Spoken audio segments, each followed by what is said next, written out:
Radyo sunar.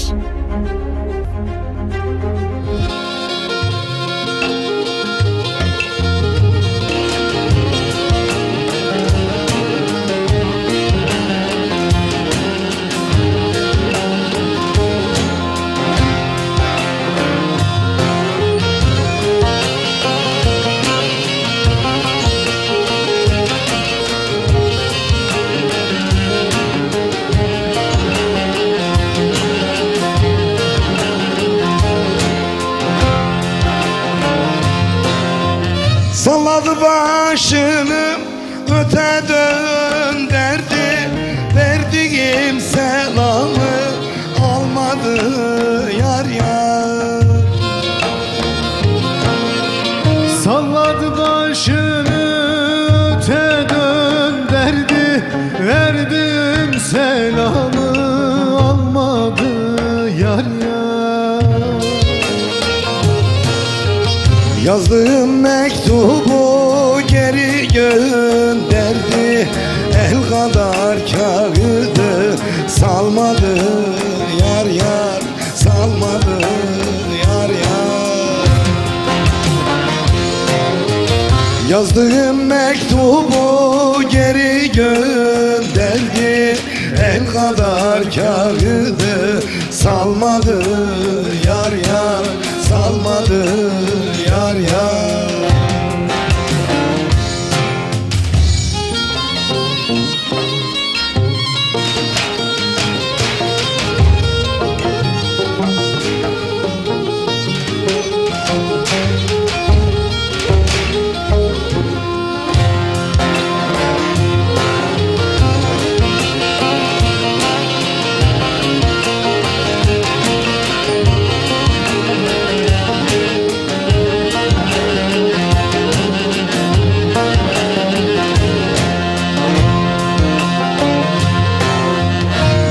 Ne düşünmüş kendi kendine, baban vermiş seni zengine.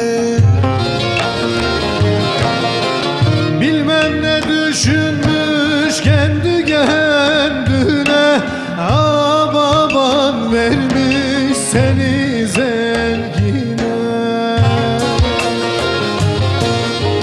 Söylemişsin davul dengi dengine, sana diyeceğim kalmadı yar yar, kalmadı yar yar. Demişsin ki davul dengi dengine, sana diyeceğim kalmadı yar yar, kalmadı yar yar.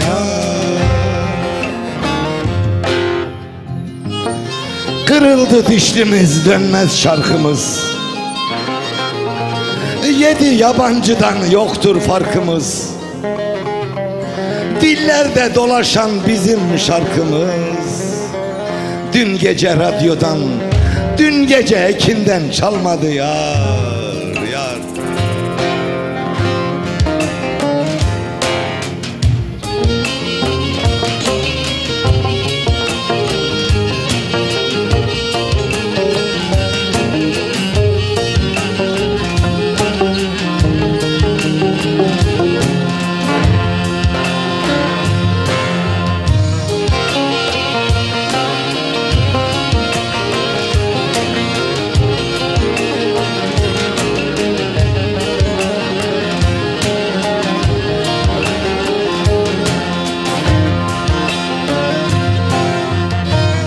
Tükenmemiş, bozukmuş maya. Bu nasıl terbiye, bu nasıl hayat? Helal süt emmemiş, bozukmuş maya. Bu nasıl terbiye, bu nasıl hayat? Sözlendi demişsin Nurettin Baya, bir başka sevdiğim olmadı yar yar, olmadı yar yar. Evlendi demişsin Nurettin Baya, bir başka cananım olmadı yar ya, olmadı yar ya. Merhaba sevgili dostlar, merhaba canlar. Ekranları başındaki çok muhterem insanlar, Nurettin Bay'dan, Bay Show'dan bir salı akşamından hepinize kucaklar dolusu sevgiler, selamlar olsun.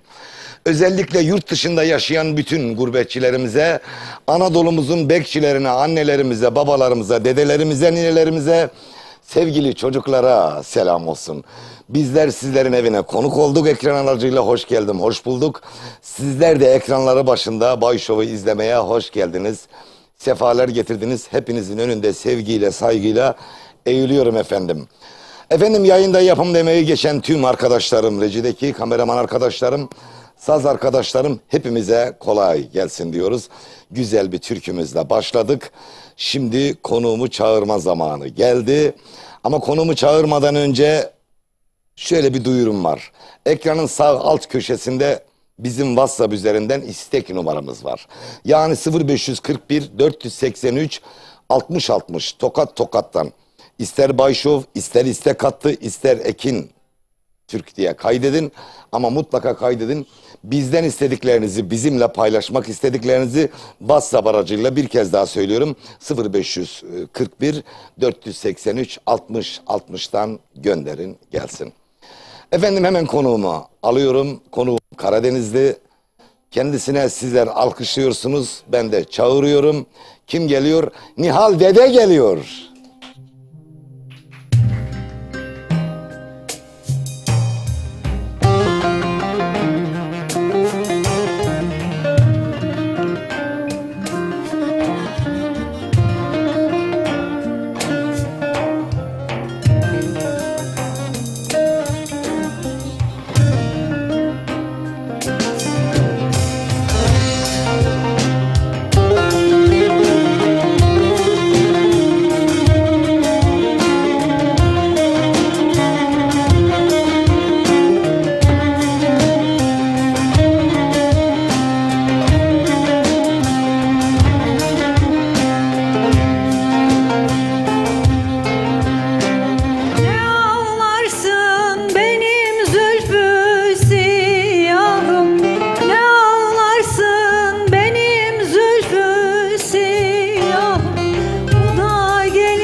geçer ağlama.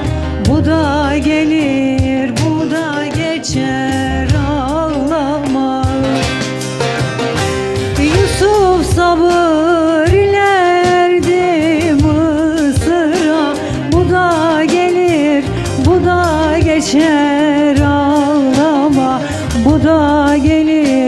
bu da geçer, ağlama. Teşekkürler. Yaka mikrofonumuz var. Nihan Hanım Evet. hoş geldiniz. Hoş bulduk. Biraz heyecan mı vardı? Evet öyle. Biraz heyecan vardı. Tabii ki burada çok güzel insanlar var.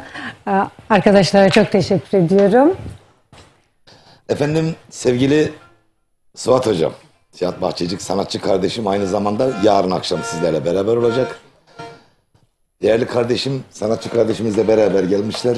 Ne iyi etmiş gelmişler. Hoş geldiniz diyorum. Sefalar getirdiniz diyorum. Evet, ekran sizin. Ekran başındakilere neler söylemek istersiniz? Ekran başındakilere öncelikle sağlık, mutluluk ve huzur diliyorum. Bu maalesef bugünlerde geçtiğimiz üzere bu savaşlar ülkenin ve yurdun, dünyanın gündemi belli.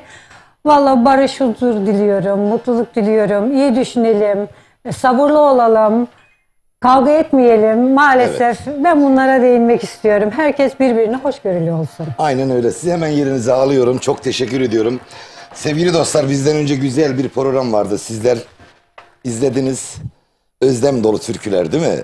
Sevgili Özlem İlgen ve Orhan Nariç abimize, kardeşlerimize buradan çok çok teşekkür ediyorum yaşatmış olduğu o güzellikler adına. Evet, programa başladık. Bay Şov nasıl başlıyor? Bay Şov'un sponsoru kimdir? Ana sponsorumuz Çamoluk Baldiyarı'ndan. Aynı zamanda Dulumdas Mahallesi'nden Demirhan Madencilik Yönetim Kurulu Başkanımız sevgili Ergün Bakıran'a buradan sevgilerimizi, saygılarımızı göndermiş olalım. Allah onun birini bin etsin diyorum. Çünkü bütün sanat camiasının kaç yıldır elinden tutan o güzel insan, yüreği güzel insan bizim de ana sponsorumuz oldu. Buradan sevgili çocuklarına Oktay Bakırhan, Fatih ve Yavuz Bakırhan'a da sevgilerimi, selamlarımı göndermiş olayım. Bu vesileyle de Çamoluk Baldiyarı'ndan bizleri kimler izliyorlarsa kucaklar dolusu sevgiler, selamlar olsun diyorum. Evet sevgili dostlar, hemen ekranın alt köşesinde numaramız var biliyorsunuz. Bizlere SMS yoluyla ulaşacaksınız. Sizler bizlere ulaştığınız zaman biz oradan hangi eserleri istediğinizi, hangi eserleri armağan etmek istediklerinizi öğreneceğiz. Onunla ilgili de buradan size istek türkülerinizi okuyacağız. Sevgili dostlar, geçen hafta burada bir şiir okudum. Hatta Instagram'dan da paylaştım. Sadece ufak bir yerlerini değiştirme kaydıyla güzel bir türkü yaptım. O türküyü bizi izlerseniz program içinde okuyacağım. Ama ne zaman okuyacağım? Kumandayı, hani orada çayınız burada bayınız, kumandaya dokunmayınız diyorum ya. Dokunmayanlar izleyecekler. Ama dokunanlara ben karışmıyorum. Evet. 0541 483 60 60'tan gönderin gelsin diyorum. Şimdi ne okuyalım bilmiyorum ama beyaz gülüm oldu şimdi, ellerimde soldu şimdi, onu bilmem perişanım, bana olan oldu şimdi.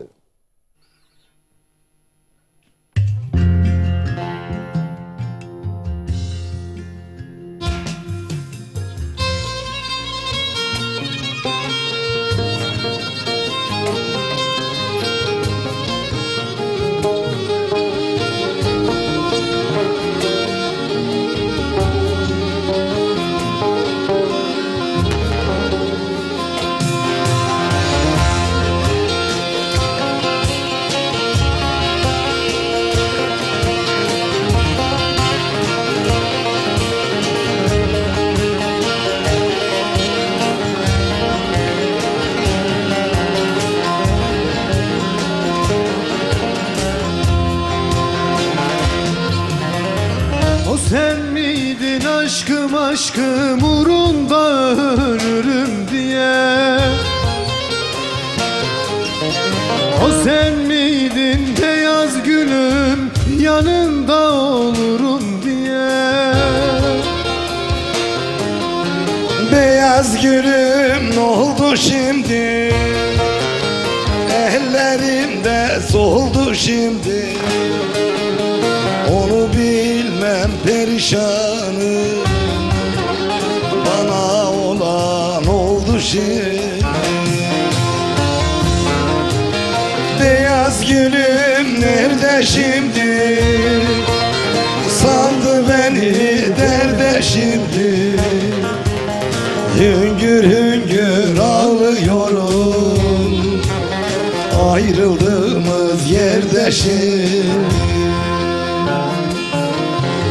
Yollarını gözlüyorum, ayrıldığımız yerde şimdi.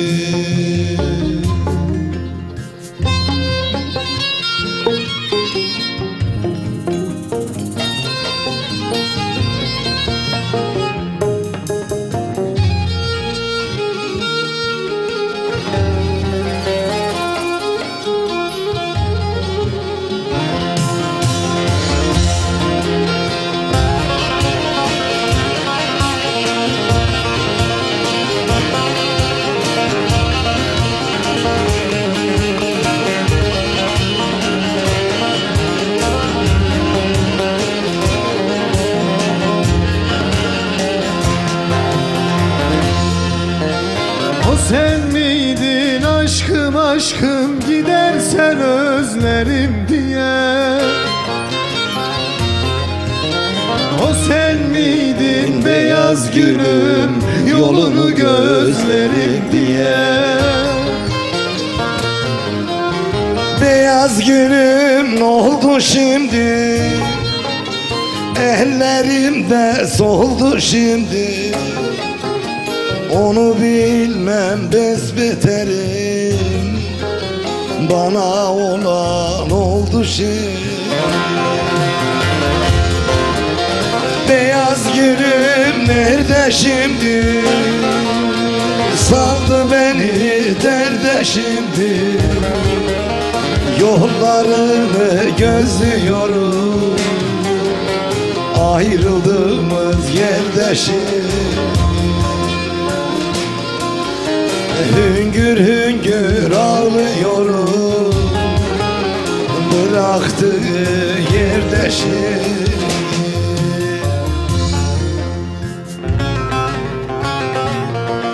O sen miydin? O sen miydin aşkım aşkım kollarımda sabahlayan? O sen miydin beyaz gülüm ben öpmeden uyanmayan?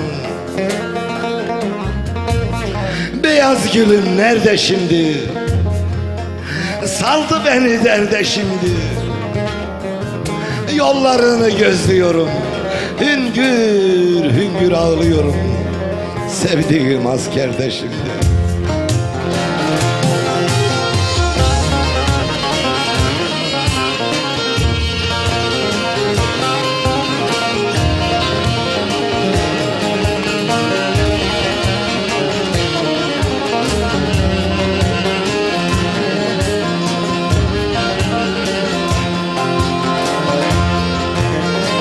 Sen miydin aşkım aşkım, yüz çevirdin Nurettin'e.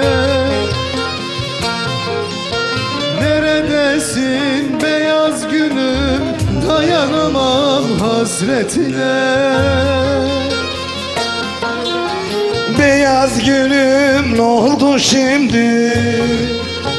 Ellerimde soldu şimdi. Onu bilmem besbeterim, bana olan oldu şimdi. Beyaz gülüm nerede şimdi? Saldı beni derde şimdi. Hüngür hüngür ağlıyorum, ayrıldığımız yerde şimdi. Beyaz gülüm ne oldu şimdi? Ellerimde soldu şimdi. Onu bilmem perişanım, bana olan oldu şimdi. Beyaz gülüm nerede şimdi? Saldı beni derde şimdi. Yollarını gözlüyorum, sevdiğim askerde şimdi. Eyvallah, yine stüdyomuza gelenler var. Kameraya çıkanlar çıkmayanlar, o ayrı bir konu. Sevgili kardeşlerim, sizler de hoş geldiniz, sefalar getirdiniz. Sizleri yanına geleceğim ya da buraya alacağım, tanıtacağım. Evet, SMS'leriniz gelmeye başlamış. Şöyle SMS'leriniz gelmeden önce bize bir de alt bant bazında reklam veren çok değerli dostlarımız, iş adamlarımız var. Olmazsa olmazlarımız var. Onlara da buradan sevgilerimizi, selamlarımızı göndermiş olayım.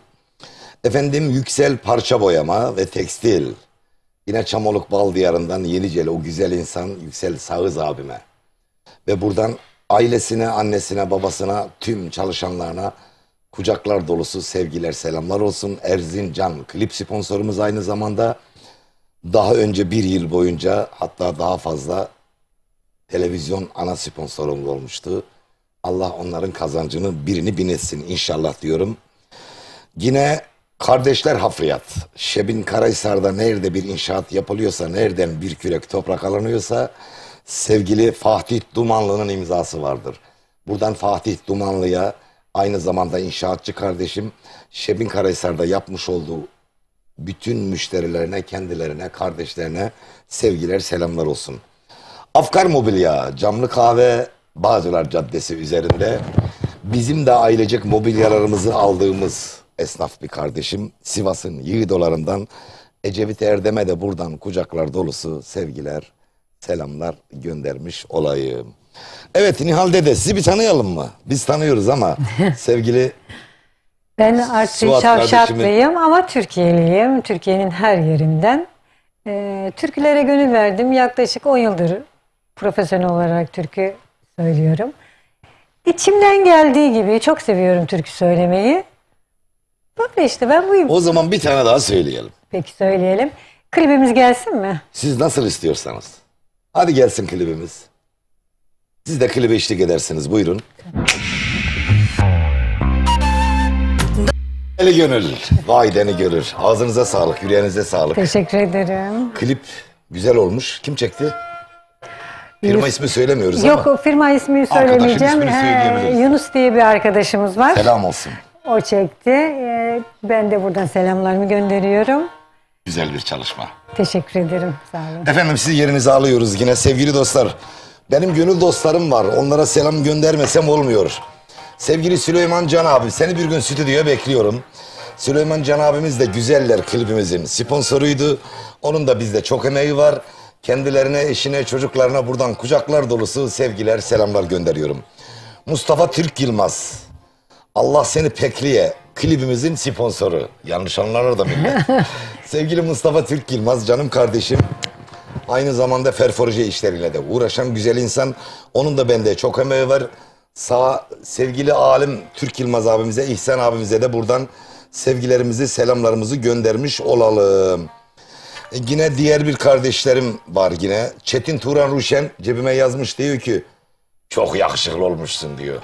Ama peşinden de maşallah demiş herhalde bir şey olmaz diye düşünüyorum. Olmaz. Sevgili Çetin Turan Ruşen aynı zamanda Yumurcaktaş Köyü eski dernek başkanı, şu anda da Yumurcaktaş Köyü muhtarı. Çok güzel çalışmaları var. Cami inşaatı var. Camide bitmek üzere %70'i ne yakını bitmiş. Siz de camiye yardım etmek istiyorsanız Yumurcaktaş Köyü Camisi'nin de bir tuğlam olsun istiyorsanız bize ulaşın. Biz sizi yönlendirelim. Biz elimizi değmiyoruz ne paraya ne pula. Efendim Şebin Karahisarlar Dernek Başkanımız sevgili Mehmet Şimşek ve yönetimine buradan bütün Şebin Karahisar'ıma sevgiler, selamlar göndermiş olayım. Yine Çamoluk Dernek Başkanımız Hacı Cenik ve yönetimine buradan Bal Diyarı'na da sevgiler, selamlar göndermiş olayım. Ayhan Kazancı Kelki'de buradan sevgiler, selamlar göndereyim. Rüstem Aydın Musalı Köyü eski dernek başkanımız selam olsun. İbrahim Kör Sivas Merkez Kul Yusuf'a bağlı. O da bizim ÖFÖF klip sponsorumuzdu. Sevgiler, selamlar olsun. Yine Hüseyin Kızılan bizleri izliyorsa selamlarımız olsun. Vadim'in bütün ilçelerine, köylerine, mezralarına, başta Şebin Karahisar, Tepeltepe köyü olmak üzere buradan köylülerime, gurbette ve köyde kimler varsa bütün köylülerime, komşularıma, başta annem, babam olmak üzere amcalarım, dayılarım, halalarım, teyzelerim, dünürlerim, hısımlarım, ailem, eşim, çocuklarım, herkese sevgiler, selamlar göndermiş olayım diyorum. Hemen şöyle SMS'lere geleceğim. Sevgili dostlar, kanallarını yeni açan dostlarım, bu akşam çok güzel bir türkü okuyacağım. Sözlerini Instagram sayfamızdan, fan sayfamızdan sizler gördünüz. İnanır mısınız 24 saatte 10-12 bin kişi gördü. Fan sayfamı bilmiyorum, onu ben takip etmiyorum. Instagram sayfamı ben takip ediyorum. O türküyü okuyacağım ama sakın kumandaya dokunmayınız. İyi akşamlar, ben Erzincan'dan Bahar Gündüz. Sizden annem Çiğdem Gündüz ve babam Hüseyin Gündüz için Müslüm Gürses eseri olan Seni Yazdım Kalbime türküsünü istiyorum. Söylerseniz çok sevinirim. Onlara sürpriz yapacağım demişler. Sevgili dostlar, ben kendi tarzımı söylüyorum. Ben kendi yazdığım eserleri seslendirmeye çalışıyorum. Bu Gündüz ailesine en güzel türkülerimiz armağanımız olsun diyorum. İyi akşamlar Nurettin Bey. Ben Reşadiye Demircili'den emekli trafik polisi Keramettin Özdemir. Sıradaki türkü yurt dışı ve yurt içinde yaşayan tüm demircililere ve sizlere gelsin. Başarılarınız daim olsun demişler. Eyvallah. İyi akşamlar, ben Şebin Karahisar'dan Zafer Tekışık. Tam ben de senden bahsedeceğim. Zafer kardeşim aynı zamanda kuyumcu. Yani oralarda düğün, dernek, kimler neler yapıyorsa sanki Şebin Karahisar'ın nasıl söyleyeyim Merkez Bankası gibi herkes bütün takılarını, takacaklarını oradan alıyorlar. Buradan babasına da ailesine de sevgilerimi, selamlarımı göndermiş olayım. Tekişik ailesine dedik, evet. Yine ben Sarıyer'den Hacı Ömer Çiftçi, ailecek sizi izliyoruz. Sizden tüm aileme Oğul türküsünü istiyorum demişler. Hamza, bu akşam Oğul türküsü sende Oğul. Selam olsun Hacı abi. Hacı oldun daha televizyonlara da gelmiyorsun. Ula bize çıkmıyor, kurban olduğum, torpil falan yapılıyor mu bilmiyorum ama inanır mısınız kaç senedir çıkmıyor. Çıksa benim kitleme sözüm var. Çıktığı an aldığım işlerin bile kaporasını geri vereceğim. Ama çıkmıyor. Demek ki Allah nasip edecek. İnşallah bir gün bize de sizler gibi nasip olacak. Merhaba, ben Ankara'dan Sefa Berk. Sonkaya, bu türküyü bende emeği olan ablalarım, annem ve babam, seven destekleyen herkes için istiyorum. Gümüşhane kızları dünyalarda bir tane. Gümüşhane Kelkit Çimenli köyüne gelsin. Nurettin abi seni seviyorum, okursan sevinirim. Aha da okudum. Evet Hamza, nereye gitti? Ben bir SMS okuyana kadar gelir. Yahu türkü okutacağım dedim, adam kaçtı ya. İyi akşamlar Nurettin Bey. Ben Alucra'dan Gülsüm, sıradaki türküyü annem Sevime ve canım aileme gelsin. Eyvallah. Merhaba Nurettin Bey, hayırlı yayınlar. Ben Kocaeli Gebze'den Müslüm Budak. Sizden bir Gümüşhane türküsü istiyorum demişler. Selamlar olsun. Gerçekten de Gümüşhane bizim kalemiz. En çok işe gittiğimiz vilayet desek yanılmayız. Her yere gidiyoruz ama buradan Gümüşhane'ye de ayrı bir selam göndermiş olayım. İyi yayınlar Nurettin Bey. Sevda türküsü söyler misiniz? Canım eşim Nadir Gökoğlu'na ve kızım Unay Esenay'a, tüm Ekin TV izleyenlerine gelsin demişler. Nurettin Bey hayırlı akşamlar. Ben Kenan Temel, Sivas Koylisar Sugözü köyünden. Ne demiş? Merhaba, ben Bekir Oğulcan Konukçu. Sıradaki türküyü Alıcura'daki dedem Bekir Konukçu'ya armağan ediyorum demişler. Sayın Nurettin'e hayırlı akşamlar. Ben Kenan Temel, Sivas Koylisar Sugözü köyü. Sıradaki türküyü Temel ailesine gelsin demişler. Sugözü'ne bir piknik yaptık bu sene. Gerçekten Eylül ayı olmasına rağmen. Hatta köyde de 2 tane cenaze varmış. Ama müsaade almışlar. Piknik daha önceden planlandığı için.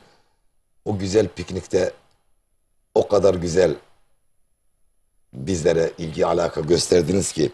Hele o bizimle beraber Beyaz Gülüm okuyan gençler, o kızlarımız. Buradan her birinize ayrı ayrı selamlar. Beyaz Gülüm'de okudum biliyorsunuz. Burada bir notum var, hemen onu da okuyayım. Ondan sonra Hamza'dan Oğul türküsünü dinleyeceğiz. Benim semtimde Kıbrıs Caddesi üzerinde bir eczacı bir dostum var.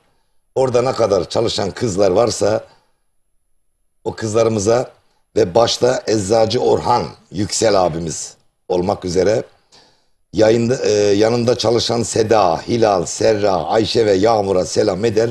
Hayırlı akşamlar dilerim. Sıradaki türküm sizlere gelsin. Bir kez daha okuyorum. Semtimdeki, yani Cumhuriyet Mahallesi Kıbrıs Caddesi üzerinde Yüksel Bey'e, eczacı kardeşimize, Orhan Yüksel Bey'e, yanında çalışan Seda, Hilal, Serra, Ayşe, Yağmur'a buradan sevgiler, selamlar, en güzel türkülerimiz armağanımız olsun. Hamza, la sen nereye kayboldun? Ha, küçük bir işim vardı. Gel, benim de seninle işim var. Bak, Oğul türküsünü istemişler. Yine birlikte okuyalım. Mikrofonumuzu alabilir miyiz? Hadi bakalım. Türküden sonra konuşalım. Evet, zaten ben önce konuşamıyorum.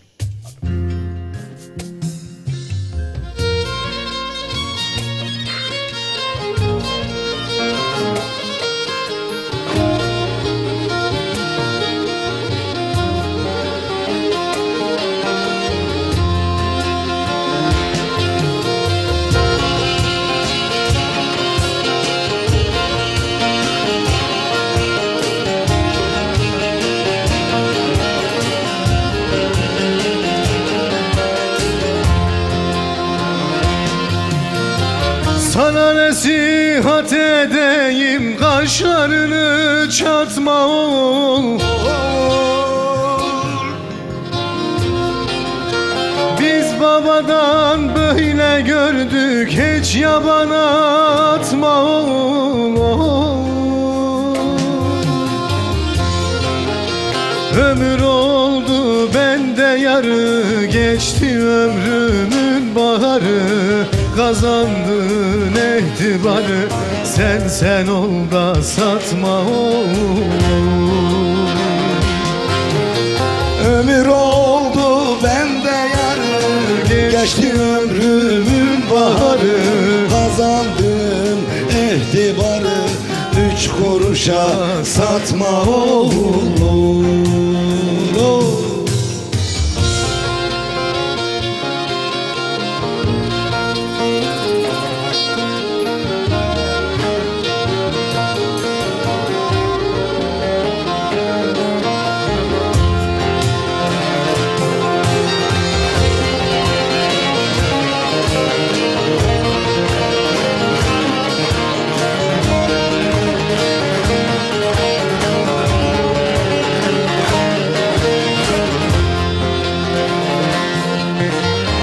Çalışmaya var zaferin, bırak aksın alın terin. Geçimden olsun haberin, yan gelip de yatma oğlum. Allah vermiş sana aklı, o beyinde neler saklı. Olsan da %100 haklı, cana kurşun atma oğlum. Allah vermiş sana aklı, o beyinde neler saklı. Olsan da %100 haklı, cana kurşun atma oğlum. Dur sözünün arkasından, ol insanın elhasından. Muhanedin sofrasından lokma bile tatma oğul, tatma. Tenezzül etme aşına, yedirir kahar başına. Gerekirse kardeşine kula kulluk etme oğul, etme.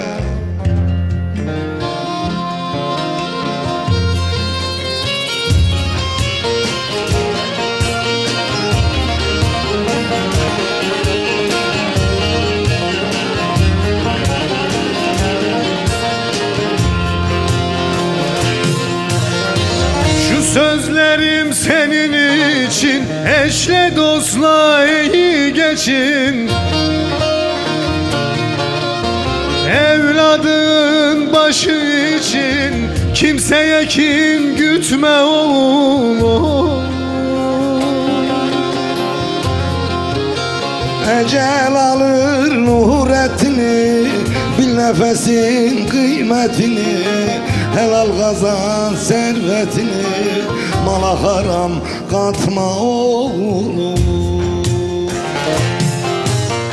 Ecel alır nuretini, Bil canın kıymetini, helal kazan servetini. Mala haram katma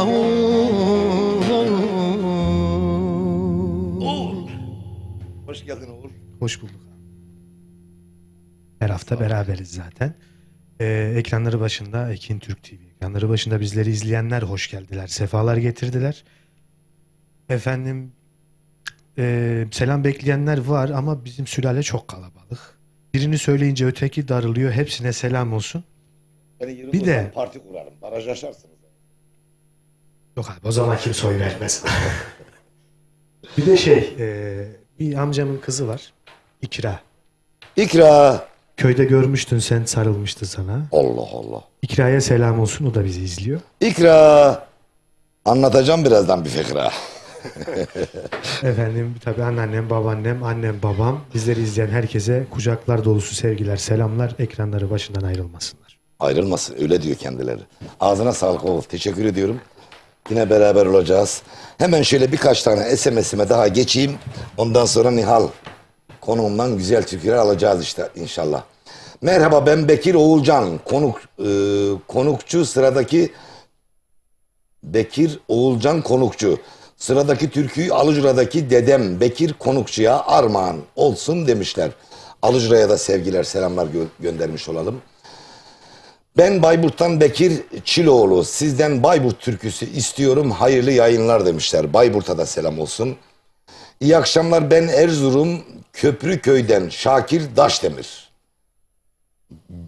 Gözünün yeşiline türküsünü istiyorum. Teşekkürler demişler. Eyvallah.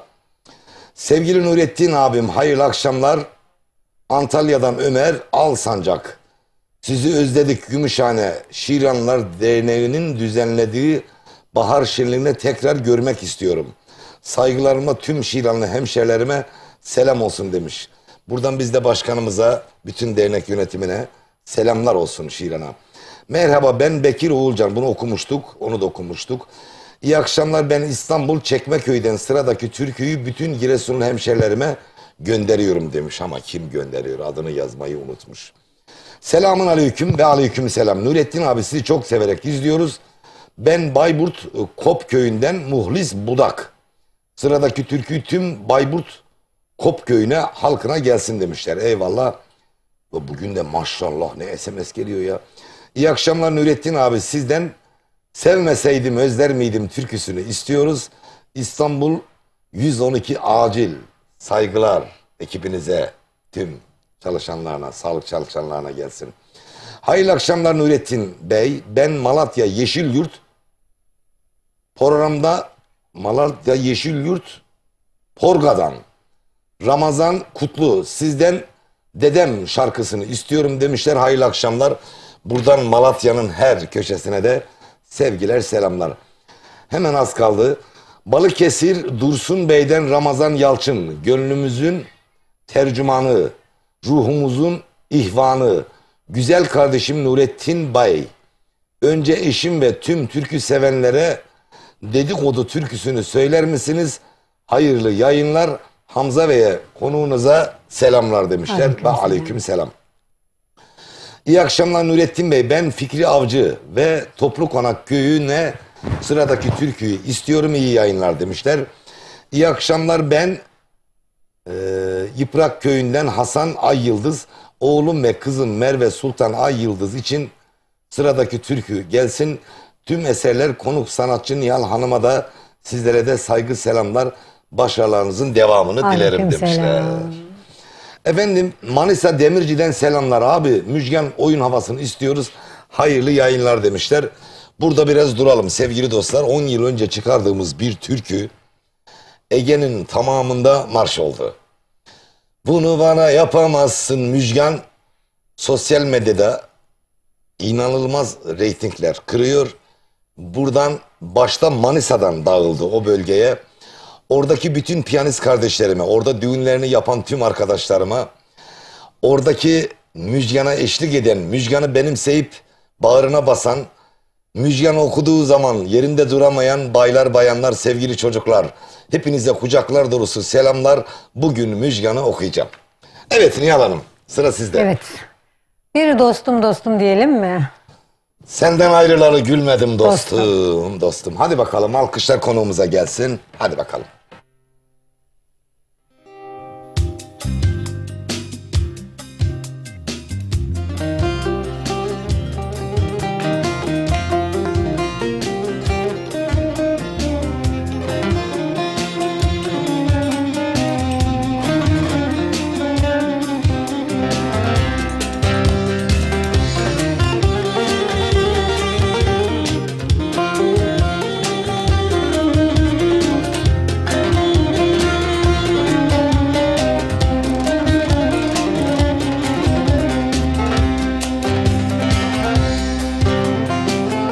Bin cefalar etsen almam üstüme oy.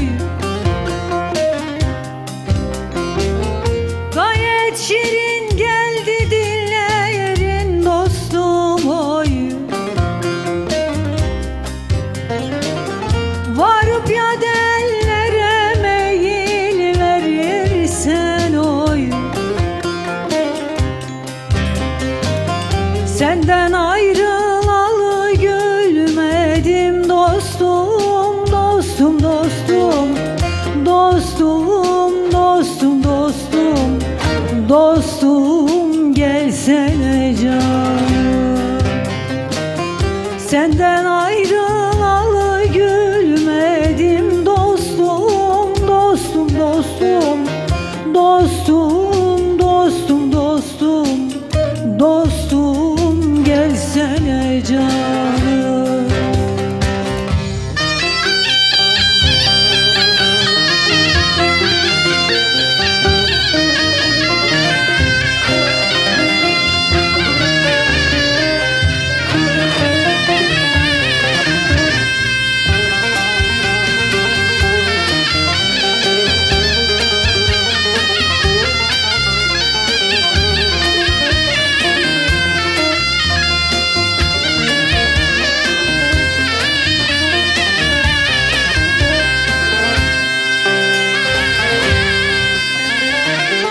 İlahi olmaya yardan ayıran oy. Bahçede bülbüller ötüyor uyan oy. Kula gölge ise Allah'a ayan oy. Senden ayrılalı gülmedim dostum, dostum, dostum. Dostum, dostum, dostum. Dostum gelsene canım. Senden ayrılalı gülmedim dostum, dostum, dostum. Dostum, dostum, dostum. Dostum gelsene canım.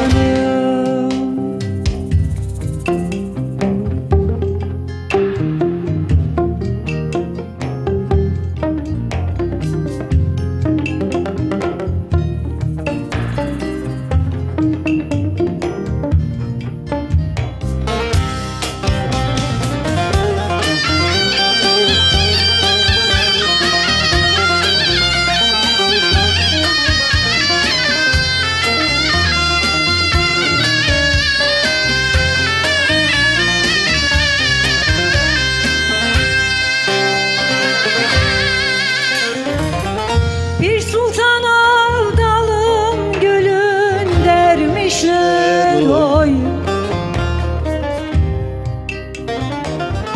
Bu şirin canıma nasıl kıymışlar oy. İsterse dünya malı versinler oy. Sensiz dünya malı neyleyim dostum, dostum, dostum. Dostum, dostum, dostum. Dostum gelsene canım.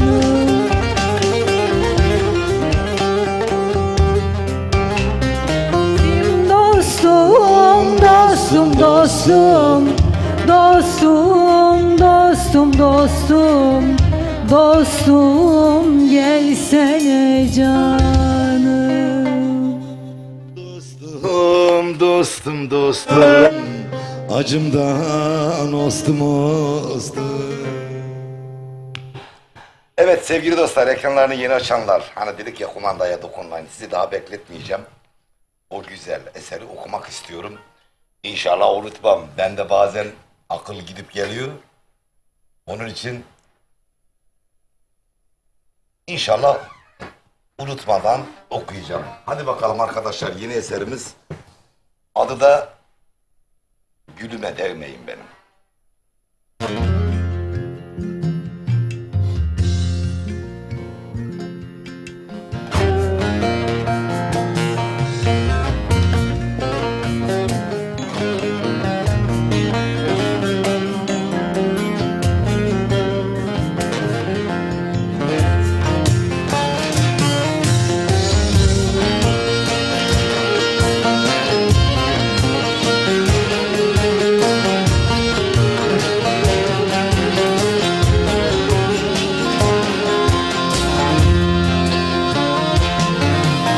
Diyemedim duyguları, dilime değmeyin benim. Kerem gibi ben yanarım, külüme değmeyin benim. Sevdalandım ben yanarım, külüme değmeyin benim. Sevdalandım ben yanarım, külüme değmeyin benim. Kerem gibi ben yanarım, külüme değmeyin benim.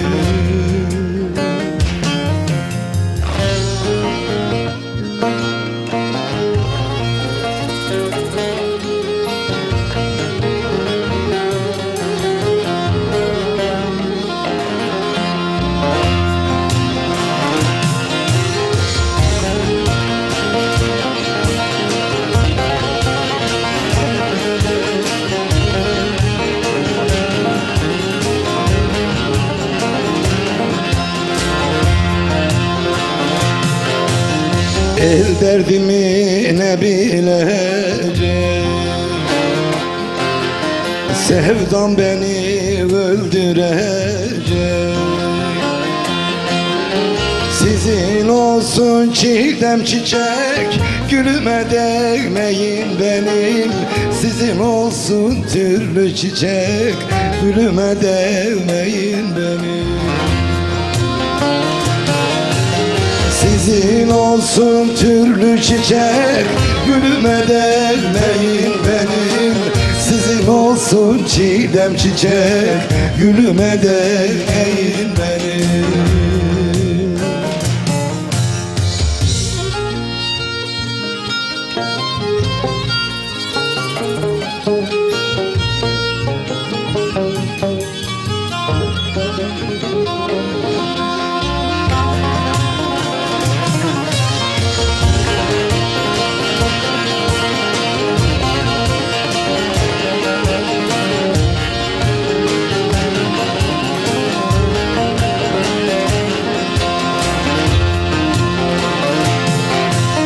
Gözyaşlarım dolum dolu, göle döndü sağım solum. Omuzdan kırıldı kolum, dalıma değmeyin benim. Omuzdan kırıldı kolum, elime değmeyin benim. Omuzdan kırıldı kolum, koluma değmeyin benim. Omuzdan kırıldı kolum, dalıma değmeyin benim.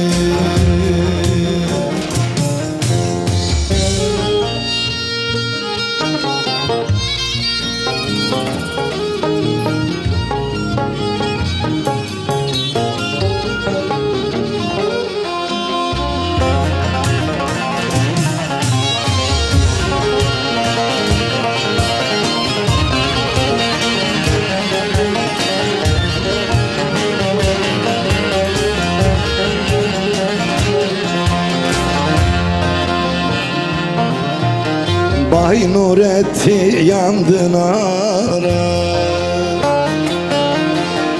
aşkından oldum adara.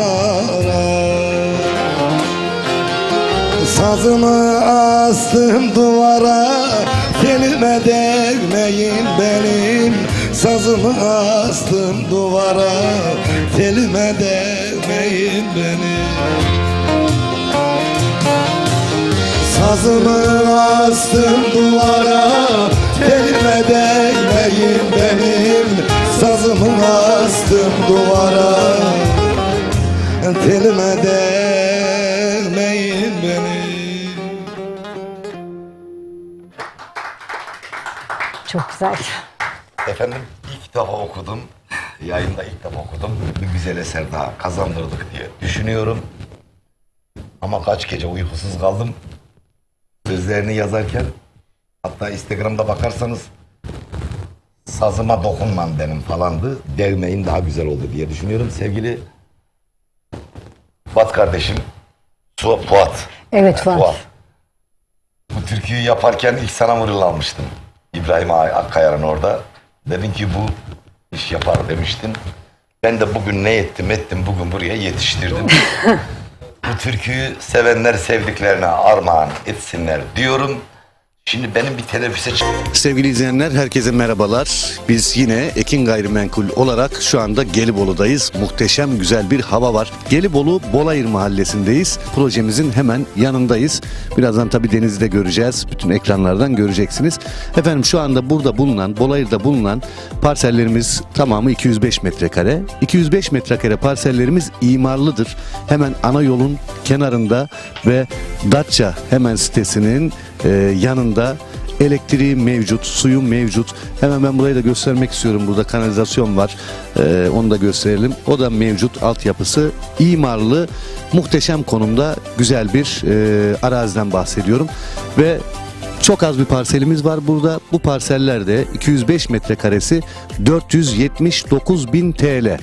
Hemen tapunuzu alabiliyorsunuz. Tapu masrafı bizlere ait. Çok az da olsa kısmi vade seçeneğinde de yardımcı oluruz. Etrafının tamamı tellerle çevrilmiş durumda. Yolları ayrılmış. Hemen yanında bir kadastrol yol var. Hemen yine yanında imarlı, ifrazlı arsalar var. İmarın hemen dibinde, mahalleye 1 kilometre, denize 1 kilometre mesafede, ana yolunda hemen yanında. Aynı zamanda İstanbul'dan 2 saat 15 dakika gibi bir sürede hiçbir şekilde takılmadan, arazinin başına kadar hiçbir yoldan çıkmadan, toprak yola girmeden gelebiliyoruz. Otobana da 500 metre mesafede. Evet, özellikle sahile yakınlığıyla gerçekten tavsiye ettiğimiz yerlerimizden bir tanesi ve Saros Körfezi. Sahil dediğimiz Saros Körfezi. Saros Körfezi'ni biliyorsunuz, pırıl pırıldır suyu, kendi kendini temizleme özelliğine sahip ve dünyada 3. Evet, bu bölgede benim de bir yerim, gayrimenkulüm olsun istiyorsanız, ileride böyle kendime güzel bir villa yapayım, güzel bir yerim olsun istiyorsanız gelin, bu fırsatı değerlendirin. Hafta sonu servisimizde gelin ve burayı görün. Ekran altında numaramız var. 0212 486 39 0. Bolayır Mahallesi'nden de bahsetmek istiyorum. Mahalleye dediğim gibi 1 kilometre mesafede okulu var, alışveriş merkezi var. Aradığınız her şey mevcut. Yani hani ben gideyim Gelibolu merkeze kadar alışveriş yapayım demenizi gerektirecek bir sebep yok. Her şey mevcut. Yani yazın burada bir eviniz olduğu zaman sahile yürüyerek 5 dakikada gidebilirsiniz. Gerçekten çok yakın mesafede, 1 kilometre mesafede. Dediğim gibi sahili de tertemiz. Gözdeken sitesi, Datça Gözdekent villaları var. Elektrik, su mevcut. Ana yolun kenarında, otobana 500 metre mesafede. İstanbul'dan çıkıyoruz. Hiçbir trafik derdi olmadan yaklaşık 2 saat 15 dakikada buraya gelebiliyoruz. Ve tapunuzu da hemen alıyorsunuz. Mesela pazar günü geldiniz. Ücretsiz servis araçlarımızla saat 11'de Beylikdüzü'nden kalkıyor araçlarımız. Pazar günü geldiniz, baktınız, hemen salı, çarşamba, perşembe hangi gün müsaitseniz tapunuzu alıyorsunuz. Ödemenizi öyle yapıyorsunuz ve tapu masrafı da bizlere ait. Evet, 479.000 lira kısa süreliğine. Daha önceden farklı kampanyalar yaptık. Değerlendirenler zaten kazandı. Şimdi çok böyle kısmi bir arttırım yaptık. Tabi bu fiyatlar burada çok uygun fiyatlar bizim verdiğimiz 529, 549 bin, 550 bin, 560 bin rantında dönüyor burada fiyatlar ama bizler tamamen toprak sahibi olduğumuz için, yerin tamamı bizim olduğumuz için böyle kısa küçük karlarla sizleri arsa sahibi yapıyoruz. 0212 486 39 çift 0 çağrı atmanız yeterli. Ailenize gelmenizi öneririm. Çünkü burayı beğenmeme şansınız yok. Gelibolu'yu özellikle beğenmeme şansınız yok. Gelibolu merkeze de yaklaşık bir 10 dakikada varabiliyoruz araçlarımızla. Burada tatile geleceksiniz. Yürüyerek şortumuzu giydik. Yürüyerek sahile 5 dakikada inebiliyoruz. Kumsalı güzel, denizi güzel. Diyelim aracınız yok değerli izleyenler. Ne yapıyorsunuz biliyor musunuz? Beylikdüzü'nden servisler var. Biniyorsunuz. Özel turizmler var. Buraya kadar sizleri Gelibolu'ya kadar getirebiliyor. Gelibolu'dan da burası zaten bir 10 dakika mesafede. Katkılarıyla Bay Show devam ediyor. Sevgili dostlar, siz misafirlerle ikramları, biz sizinle reklamları paylaştık. Ama bizim reklamlarımız öyle başka türlü bir reklam değil. Mutlaka ilgi gösterenlerin, ilgilenenlerin, özellikle yatırım yapmak isteyenlerin dikkatine. Hakikaten kampanyalarımız çok güzel.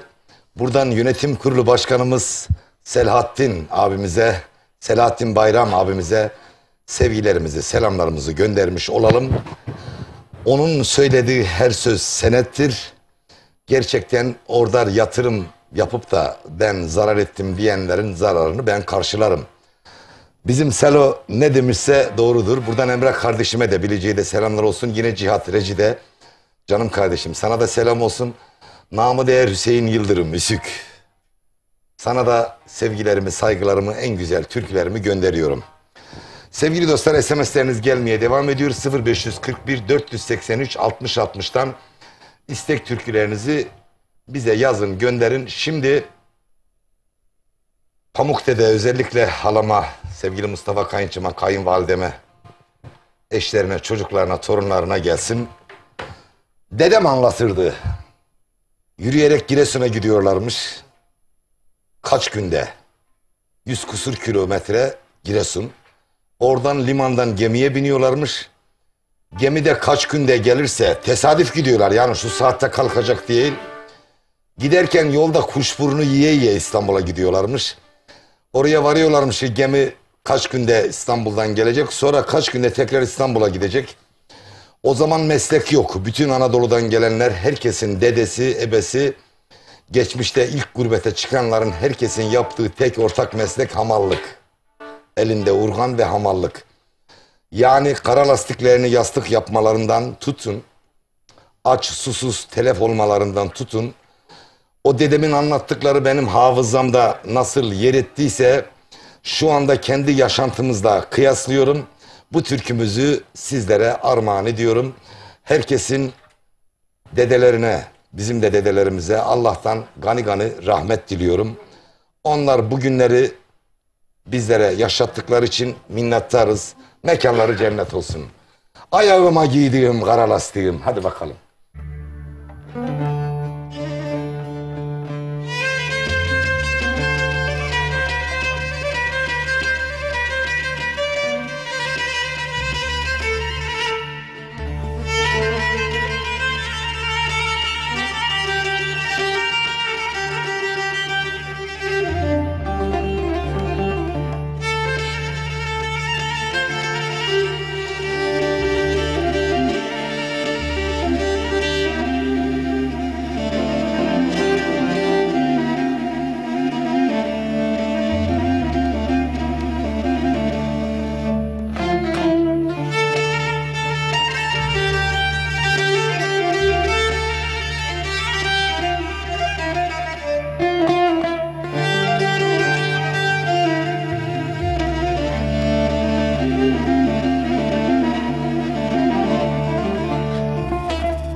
Ayağıma giydiğim kara lastiğim akşam yatarken oldu yastığım.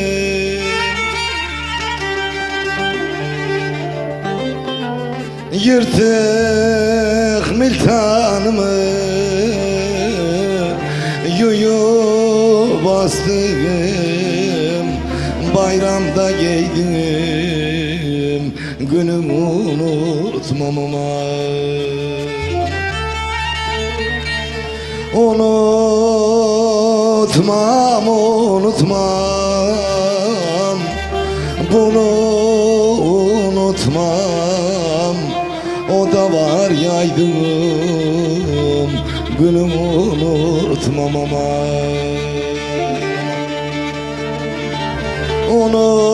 Unutmam, unutmam, bunu unutmam.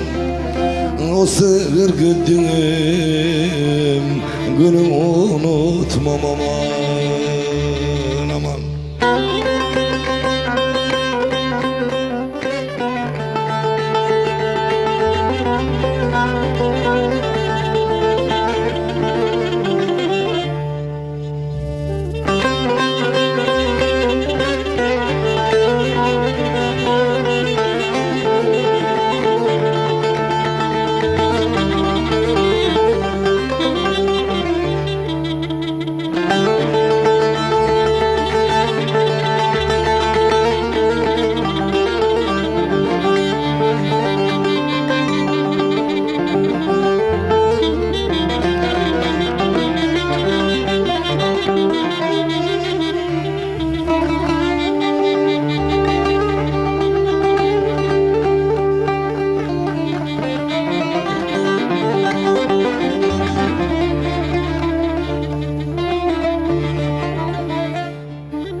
Elinde urganı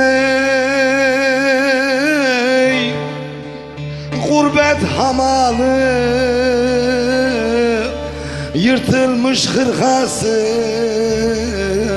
pantul yamalı.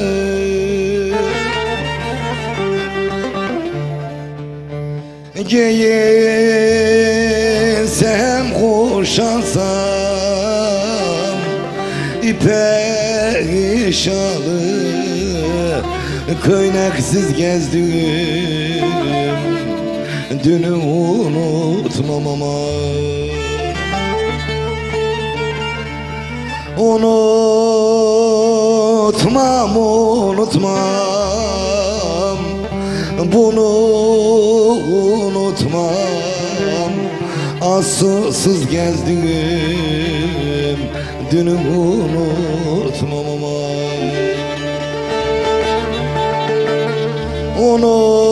Unutmam, unutmam, bunu unutmam. O da var yaydım, günümü unutmam aman aman.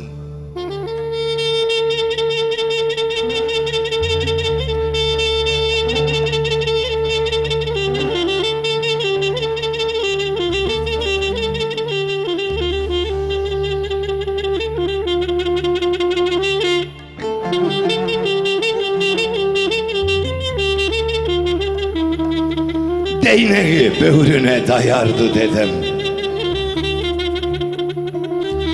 köyün sığırını da yayardı dedem. Pınarın başında, suyun gözünde, kuru ekmeğine doyardı dedem, doyardı dedem.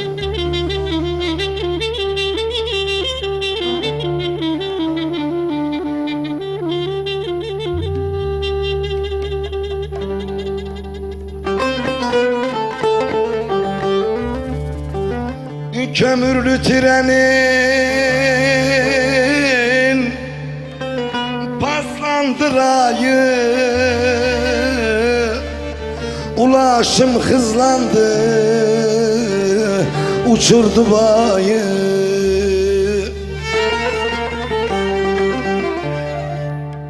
Konforlu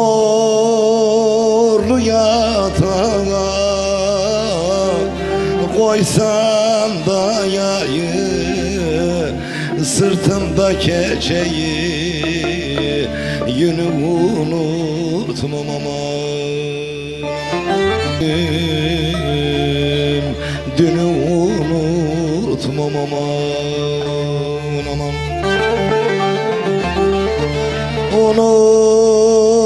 Unutmam, unutmam. Bunu unutmam. O sığır güldüğüm günü unutmam aman.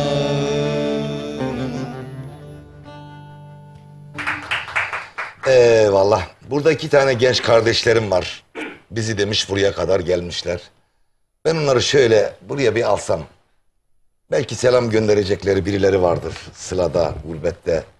Eşleri, dostları vardır. Kendilerini bir tanıyalım mı? Canım benim, şöyle telefonlarınızı bırakın. Belki ekranda çalar malar. Ha, kimse çalmaz da zili çalar yani. Mikrofon istiyor musunuz? Mikrofona gerek yoktur. Gelin bakayım kardeşlerim benim. Buraya gelen herkesi biz ekrana çıkarıyoruz. Sizi de çıkarmasak olmaz. Şöyle biraz beriye gelin.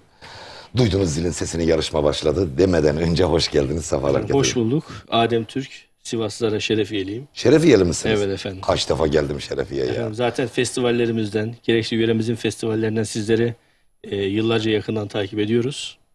Televizyon vasıtasıyla zaten yıllarca sizinle birlikteyiz. Bir kez olsun böyle bir yakından görelim dedik. Sizlerle olalım dedik. Başarılarınızın devamını diliyoruz. Bunu saymıyoruz. Ailecikle böyle minibüs tutun, otobüs tutun vesaire. Burası sizin. Biliyoruz efendim. Biliyoruz Sizi tabii her ki. zaman bekleriz. İnşallah. Önce biz geldik, daha sonra ailemizi getireceğiz inşallah. Sizi bir tanıyalım mı? Yani nereden geldiniz, nerede ikamet ediyorsunuz? Efendim Bağcılar'da ikamet ediyorum ben. Bağcılar PTT Baş Müdürlüğü'nde memur olarak görev Öyle almaktayım. mi? Evet efendim. Şu kargo işlerine falan siz bakıyorsunuz. Evet. Canım benim, selam göndermek istediğin birileri var mı? Buraya Buradan- davet etmek istediğin birileri. Tabii ki efendim. Buradan eşim Merve'ye, çocuğuma ve tüm akrabalarıma teker teker selamlarımı, saygılarımı iletiyorum. Bu kadar söyleyeceklerim. Efendim, Sivas'ta bizim kalemiz gerçekten. Sivas'ın yiğidolarına, buradan tığ gibi delikanlılarına, bizlerden de kucaklar dolusu selam olsun. Türkülerin beşiği olan memleketimize. Canım benim, hoş geldiniz, sizi tanıyalım. Merhaba, hoş bulduk. Uysal Metin. Ben de Ardahan Posof. Ardahanlısın. Evet, Ardahan Posofluyum. Yıllardır sizi severek izliyoruz. Enerjinize, türkülerinize hayranız. Burada gelip sizi canlı canlı görüp size eşlik etmek istedik programınıza. Ben de buradan eşime, Meltem'e ve kızım Aybüke'ye selamlarımı iletiyorum. Aybüke. Aybüke'ye selamlar buradan. Ben de kızıma buradan selamlar. Bu kadar söyleyecektim. Seni duymadılar, bir daha söyle. Buradan eşim Merve ve kızım Neva'ya tekrardan. Neva. Evet, Neva, o da sizi Duymuş sıkı mudur? takip. 3 yaşında ama o böyle sizinle sahnede olduğunuz zaman o halaya duruyor. O şekilde horonda iştigal oluyor. Yani sizleri gerçekten ailece olarak, yöre olarak çok seviyoruz. Başarılarınızın devamını diliyoruz. İnşallah da ekranlarda her zaman olacaksınız. İnşallah diyoruz. Biz genç kardeşlerimize şöyle uğurluyoruz. Ailenize selam olsun. En kısa zamanda bekliyoruz. Sevgili dernek başkanlarım, sizleri bu ekranda ağırlamak istiyorum. Varsa köyünüzün videosu, drone görüntüleri. Dernek başkanlarımızı burada ağırlamanın gururunu yaşayacağız. Üyeleriniz burada. Şunu da söylüyorum, savaş var. Yoksa bizim programlarımız kıpır kıpır. Böyle halay çekiyoruz beraber. Köyümüzü tanıtıyoruz. Köyümüzün sorunlarını, köyümüzün projelerini burada anlatıyoruz. Bunu bir kenara yazın. Bizlere mutlaka ulaşın. Ekin Türk ekranlarından, efendim, buradan 133 ülkede sizin köyünüzün adını duyurmak için biz buradayız. Bu Bay Show bizim programımız değil, sizin programınız. Evet Nihal, biz çok uzattık ama sizden güzel bir Karadeniz'e de gidelim. Siz Karadeniz kızıyım dediniz. Hiç Karadeniz okumadınız. Evet, okuyalım. Okuyalım mı? Gece gökte yıldızlarda dinleyin dertlerimi diyelim mi? Gece gökte yıldızlarda dinleyin dertlerimi. Dinleyelim bakalım.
Gece gökte yıldızlarda dinleyin dertlerimi.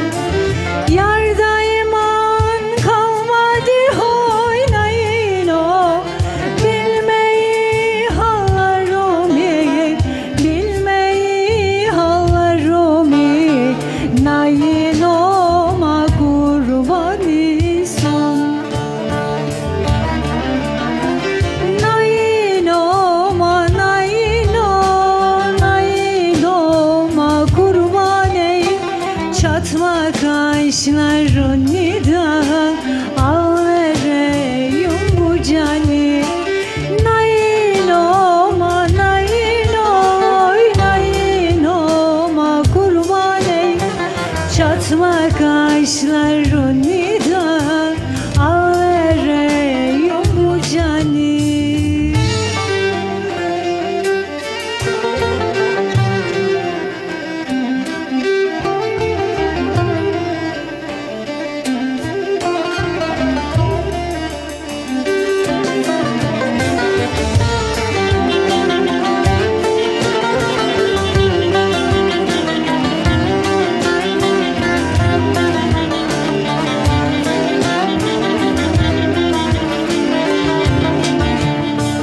Derdimi yazacağım da komar yapraklarına. Derdimi yazacağım da komar yapraklarına. Okurken aksın gözyaşın ayın o. Düşsün yanaklarına, düşsün yanaklarına. Nayin olma kurbanısın.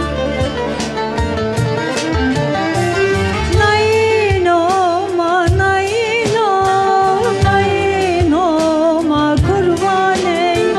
Çatma kaşlarını da al vereyim bu canı. Nayin olma, nayin ol, nayin olma kurbanı. Çatma kaşlarını da al vereyim bu canı. Teşekkür ederim. Teşekkür ediyorum. Teşekkür ederim. Efendim İzmir Kiraz ilçesinden sevgili Rıdvan Tetik. Efendim bizim Müjgan eserimizi İzmir'e sevdiren insan. Piyanist kendisi. İnanılmaz bir enerjisi var. Onda kendimi görüyorum. Bir telefonla İstanbul'a kadar da geldi. Müjgan klibimize eşlik etti.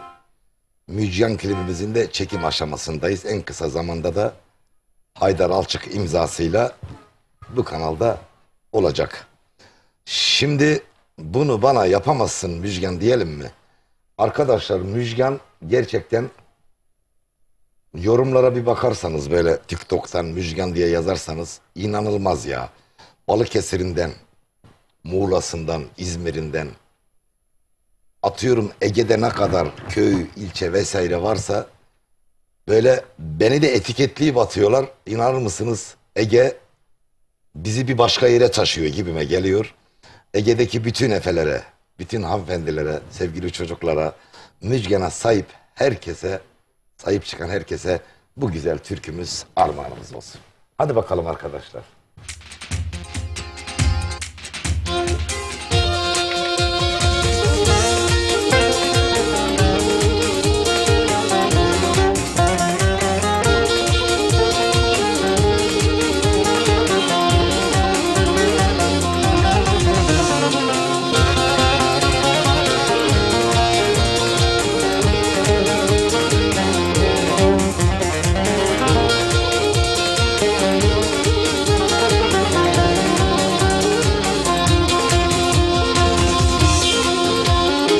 Dudağını büzüyorsun Müjgan, niye beni üzüyorsun Müjgan?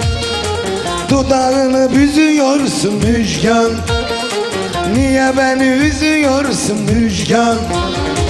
Darbukası dümdüm teker, Roman oynar seke seke. Al yeşilli mendil ala, düğünlerde başı çeke Müjgan. Müjgan, Müjgan, bunu bana yapamazsın Müjgan. İstesen de kopamazsın Müjgan. Darbukası dümdüm teker, Ömer oynar seke seke. Al yeşilli mendil alan, gelir de başı çeke. Müjgan, Müjgan, Müjgan. Hoş hoş.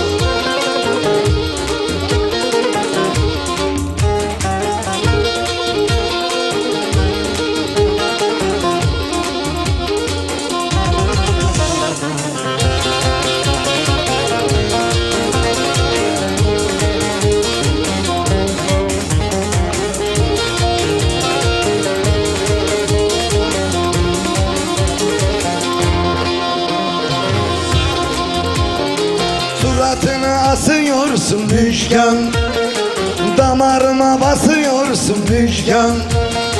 Suratını asıyorsun Müjgan, damarıma basıyorsun Müjgan. Darbukası dümdüm teker, Ömer oynar seke seke. Al yeşilli mendil alalım, şu Ege'de başı çeker. Müjgan, Müjgan, bunu bana yapamazsın Müjgan. İstesen de kopamazsın Müjgan. Darbukası dümdüm teker, Ömer oynar seke seke. Al yeşilli mendil alan, düğünlerde başı çeker Müjgan. Dedikodu, dedikodu, dedikodu, dedikodu. Kim kime ne demiş ki, o ona onu demiş, o da buna bunu demiş, vay vay. Dedikodu, dedikodu, dedikodu, dedikodu. Kim kime ne demiş ki, o ona onu demiş, o da buna bunu demiş, vay vay. İki elti bir araya gelince, gıybet eder birbirini görünce. Onu kesin kaynanayla görünce. Dedikodu, dedikodu, dedikodu, dedikodu. Kim kime ne demiş ki, o ona onu demiş, o da buna bunu demiş, vay vay. Dedikodu, dedikodu, dedikodu, dedikodu. Kim kime ne demiş ki, o ona onu demiş, o da buna bunu demiş, vay vay.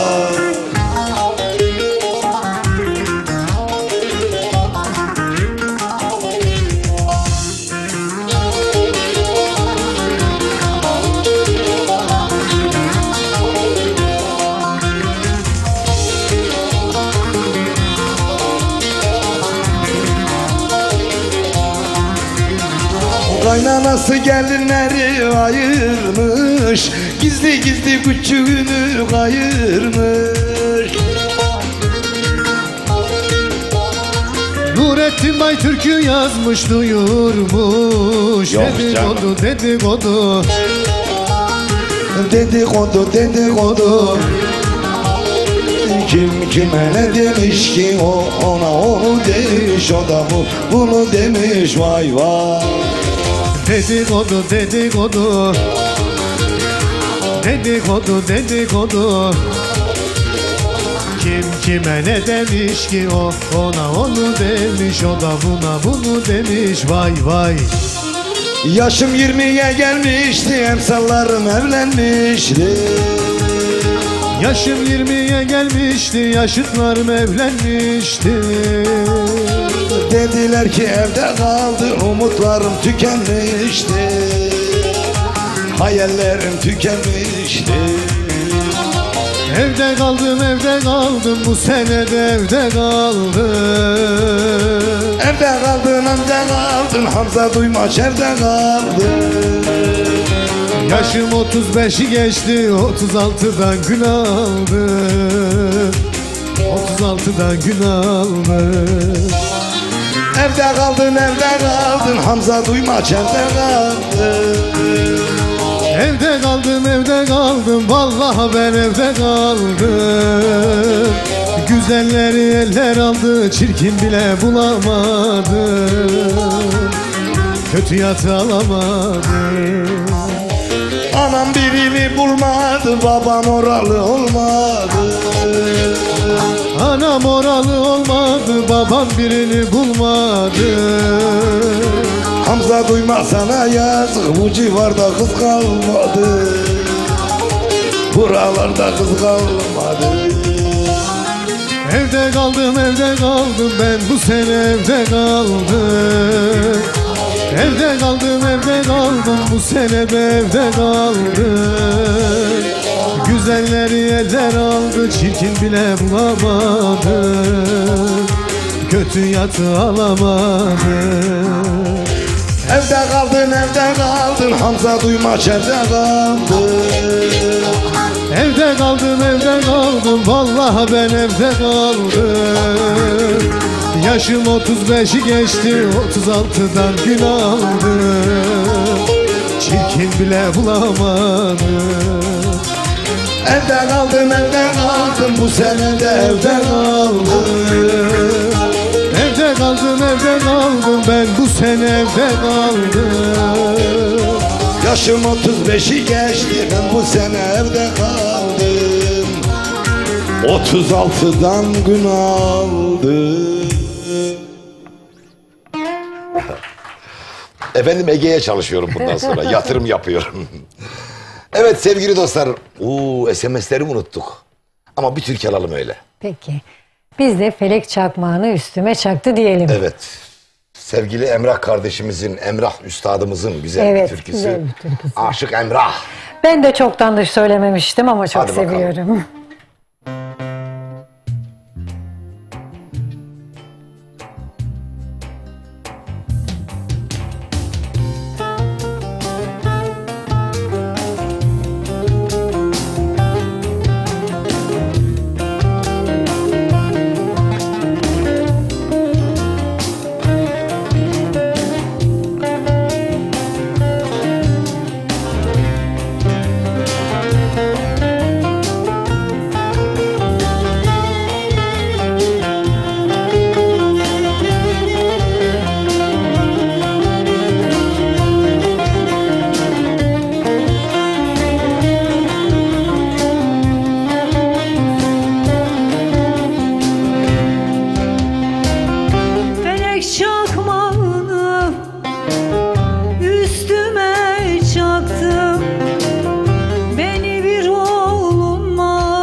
şehrini odlara yaktım, yandım ateşine. Su Leyli Leyli Leyli, Su Leyli Leyli Leyli. Vücudun şehrini odlara yaktım, yandım ateşine. Su Leyli Leyli Leyli, Su Leyli Leyli Leyli.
Leyli Leyli Leyli.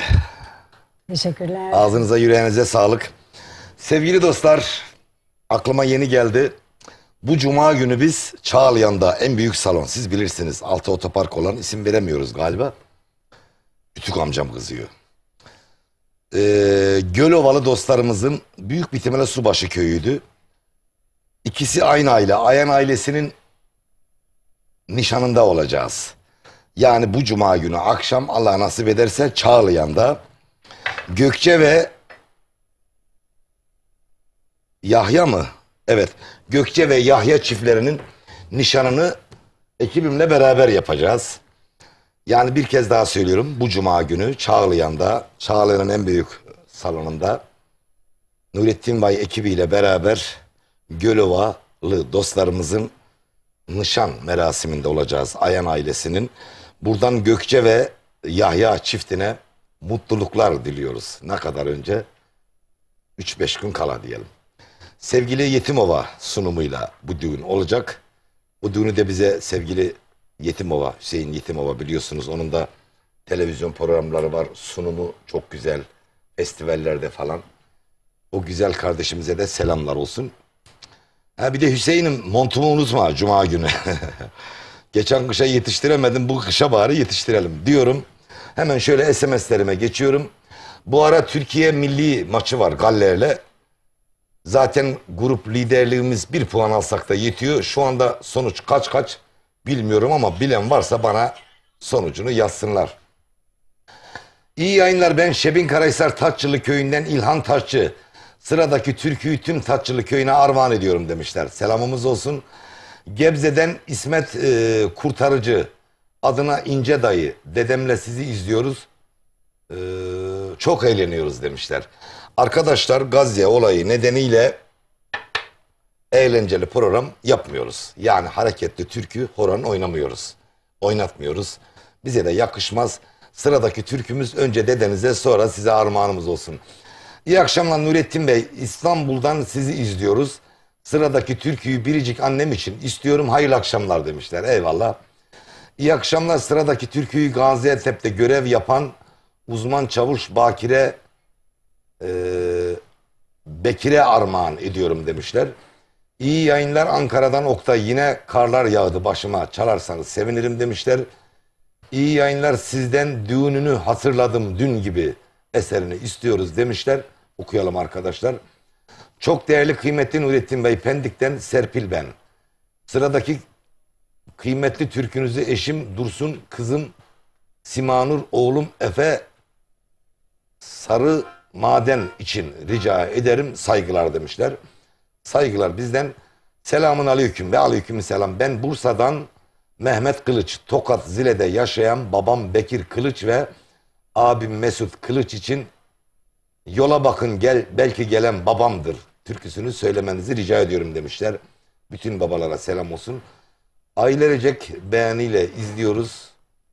Ben Çanakkale'den Naile Erdem, hastane önünde incir ağacı türküsünü istiyorum demişler. Biz yine bir hastane okuyalım ya, değil mi? Be. Tüm hasta kardeşlerimiz, tüm gönül dostlarına sevgiler, selamlar. Buradan bizi Kelkit Doğan Kavak köyünden sevgili Murat Yıldırım bizleri izliyorlar. Sevgilerimizi, selamlarımızı göndermiş olalım. Yine bir kardeşimiz daha yazmış. Hayırlı akşamlar demiş. İsmi yok, bende de kayıtlı değil. Şuna bir bakayım. Evet, hastaneyi bir okuyalım.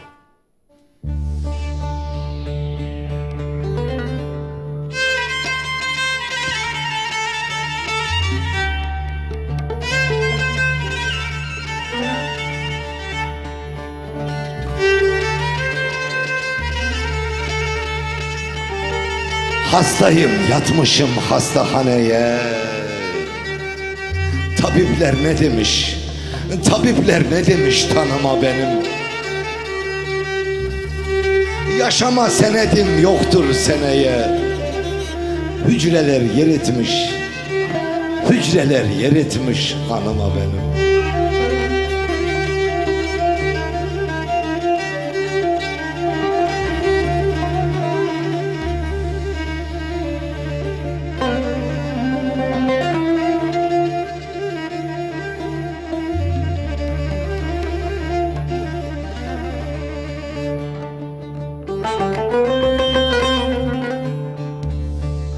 Son durağın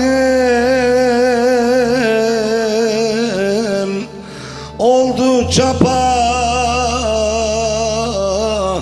yaşam bağlı bir tek kapa.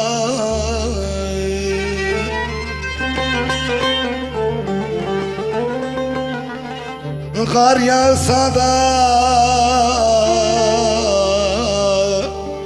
lapa lapa, İçeriden yanan yavrum, kurban olsun anan yavrum, anan yavrum, yavrum. Kar yağsa da lapa lapa, ah içeriden yanan yavrum, kurban olsun anan yavrum, anan yavrum, yavrum.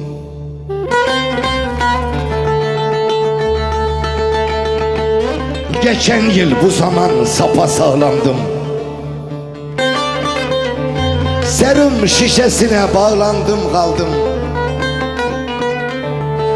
Derdimin dermanı vardı sandım. Yavrumu koymazlar, yarimi almazlar yanıma benim.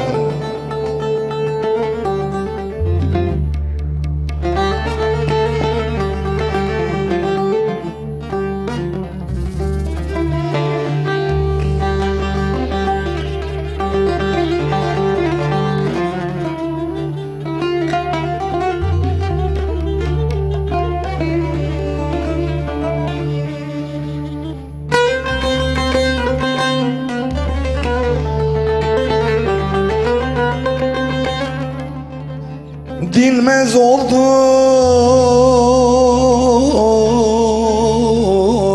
ağrılarım, dikişi tutmaz karın zarım.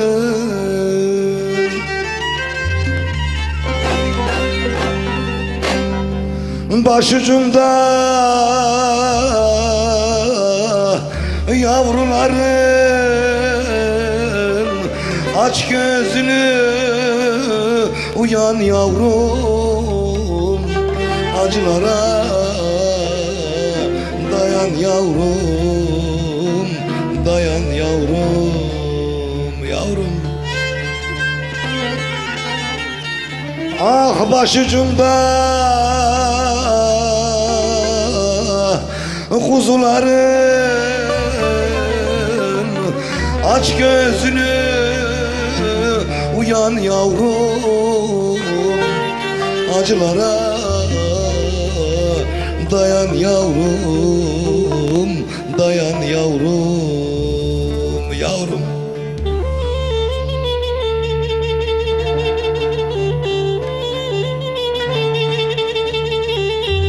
Cancere kalmadı Nurettin Bay'da, ne ilaç çaremdir ne serum fayda. Bu ayda olmazsa gelecek ayda, Azrail el koyar canıma benim.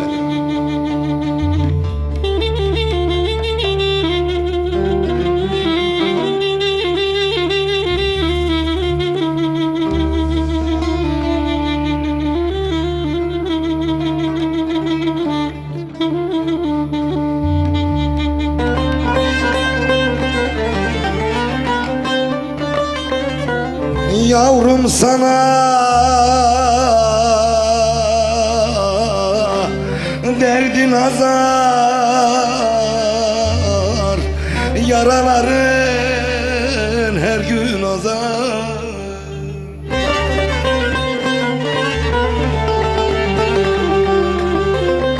Ah kuzum oldu mini mezar,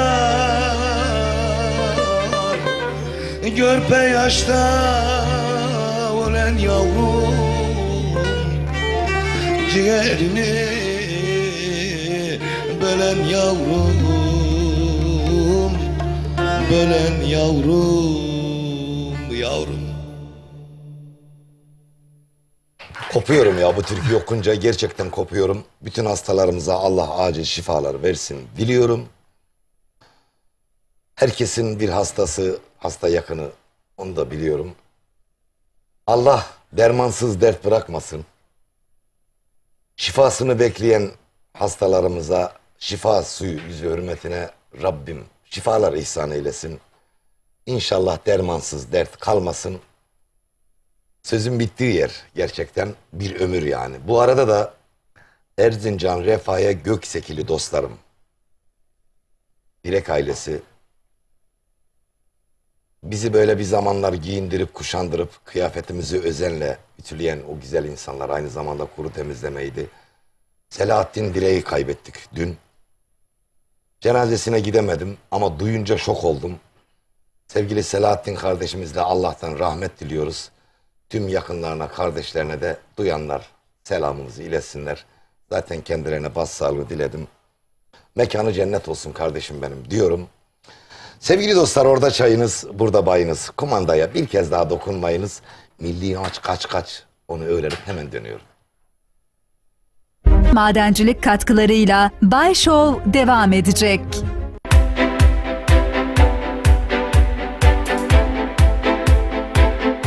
Sevgili izleyenler, herkese merhabalar. Şu anda bizler Ekin Gayrimenkul olarak Lüleburgaz Çiftlikköy'deyiz. Çiftlikköy'de çok güzel bir proje imza attık. Bu bölgede 3 ayrı etapımız var. Şu anda 1. etap üzerindeyiz. Gerçekten havası güzel, oksijeni bol. Ben de köy hayatını özledim diyenler varsa aranızda ve yatırım yapmak istiyorum diyenler varsa 1. etapta yerinizi almakta geç kalmayın. 300 metrekare parsellerimiz 329.000 TL yerine 289.000 TL. Evet, yanlış duymadınız. 329.000 TL yerine 289.000 TL'ye buradan bir parsel sahibi olabilirsiniz. 1. etapımızda toplam 50 parsel var. Elinizi çabuk tutun. Hafta içi hafta sonu servislerimiz mevcut. Ekran altında numaramız var. Bir de ben söylemek istiyorum. 0212 486 39 00 0212 486 39 00. Kısmi vade seçeneğimiz var. Takas seçeneğimiz var. Arazimiz hemen asfalta cephe. Kadastro yolu var. Evet, gördünüz zaten. Görüntüleri de görüyorsunuz. Hemen arkamızda bungalov ev var. İşte burada şu anda yaşayan var. Hafta sonları geliyor, pikniğini yapıyor ailecek. Gerçekten konum olarak güzel bir bölgede. Bulunduğumuz yerde elektrik yakın ve yine Seyitler tren istasyonu var yürüme mesafesinde. Bu da çok önemli bir ayrıntı. Yani ileride burası faaliyete geçtiği zaman Küçükçekmece'den çıkıyorsunuz hızlı trenle, yarım saatte arazinize kadar geliyorsunuz ve yürüme olarak da maksimum 5 dakika, 1 kilometre bile yok. Tren istasyonu durağına, bu durakta oradan Babaeski'ye, daha önce satmış olduğumuz yerlere kadar gidebiliyorsunuz. Evet, 300 metrekare parsellerimiz 329.000 TL yerine 289.000 TL.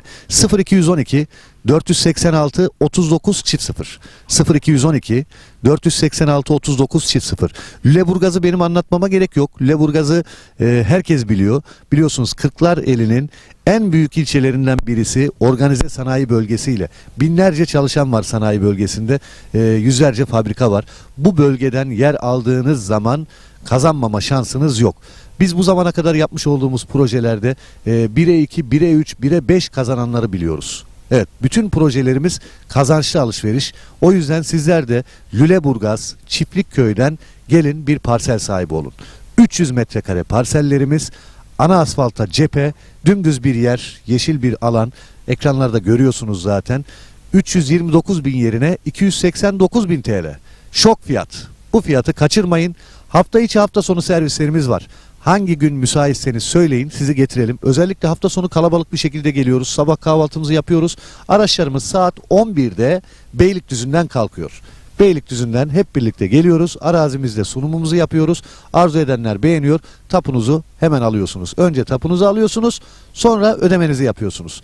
Evet, görüyorsunuz ne kadar güzel. Hobi bahçesi yapmış. Ekranda gördüğünüz yerleşimin hemen yanında, tren istasyonuna çok yakın konumda olması bir artıdır. Lüleburgaz'a da 15 dakika mesafede araçla. Lüleburgaz gerçekten çok büyük bir sanayi kenti, organize sanayi bölgesi. Bu bölgeler, işte denize yakın bölgeler, nüfusun arttığı bölgeler ve sanayiye yakın olan bölgelerden arazi, toprak sahibi olduğunuz zaman mutlak kazanıyorsunuz. Minimum 1'e 2 diyebilirim. Yani seneye burası şu anda 289 bin liraya zaten indirimli alıyorsunuz. Bakın 40 bin TL bir indirim var. Seneye belki burası işte 600 bin lira olacak. O yüzden bu fırsatı iyi değerlendirin diyorum. 300 metrekare. Arzu edenler vardır, ben 600 metrekare alacağım diyordur. Alabilirsiniz. Yeri görmeden karar vermeyin. Gördüğünüz zaman zaten anlattığımızı göreceksiniz. Burada Çiftlikköy bölgesinde 3 etapımız var. Şu anda 1. etapta satışımız başladı.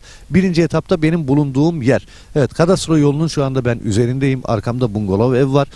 Hobi bahçesi yapılmış, etrafı çevrilmiş. Sizler de aynı şekilde yapabilirsiniz. Yine drone çekimlerimizde görüyorsunuz işte. Yine hobi bahçeleri var, evler var, binalar var. İnsanlar burada bir yaşam sürüyor. Yaşam merkezinin hemen yanı başında ve özellikle söylüyorum, burası çok önemli. Tren istasyonuna yürüme mesafesinde ve bu fırsatı da değerlendirin derim. Ekin Gayrimenkul olarak bu zamana kadar hep kazandırdık. Bundan sonra da kazandırmaya devam edeceğiz. Etap 1. 0212 486 39 çift 0 329 bin TL yerine kısa süreliğine 289 bin TL. Çağrı atmanız yeterli. Hemen tapunuzu alıyorsunuz. Bundan kolayı yok. Evet, dediğim gibi belki yetişmeyebilir paranız. Kısmi vade seçeneğimiz var. Takas imkanımız var. Evet, 300 metrekareden başlıyor. 600 alabilirsiniz. Bir dönüme yakın alabilirsiniz. Artık hem bütçenize hem zevkinize göre. Yer çok güzel. Dümdüz bir alan. Ana asfalta cephe. Hızlı tren istasyonuna yürüme mesafesinde. Kadastro yolunun yanında. Yerleşime yakın. Lüleburgaz Sanayi Bölgesi ve Çiftlikköy'ünün içinde 1. etap. 329 bin TL yerine 289 bin TL kısa süreliğine. Bu fırsatı değerlendirin. Numaramızı tekrar ediyorum. 0212 486 39 çift 0. Çağrı atmanız yeterli. 0212 486 39 çift 0.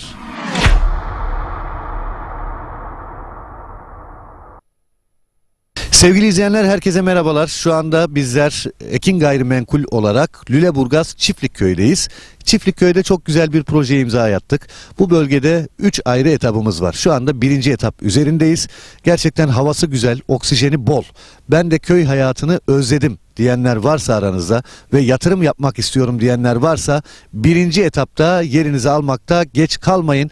300 metrekare parsellerimiz 329 bin TL yerine 289 bin TL.